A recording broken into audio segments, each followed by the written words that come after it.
Hey guys, welcome back to yet another interesting video of how to guide. In this video, I am going to show you how can you fix if your Instagram notes is not showing music into your Instagram application. So without any further ado, let's dive right into this exciting video.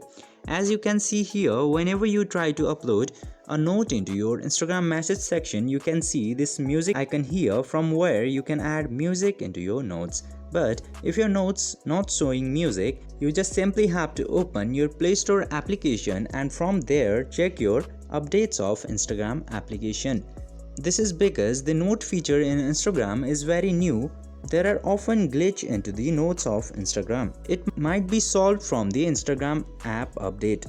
As you can see here, if your app got a new version, it will show this update icon into here. Now in order to update, click into this button, then your app will be successfully updated and automatically be installed. And after doing this update, Note will start showing the music into your Instagram. I hope this video was helpful for you. If yes, don't forget to like, share and subscribe to the channel to never miss another update. Thank you for watching the video.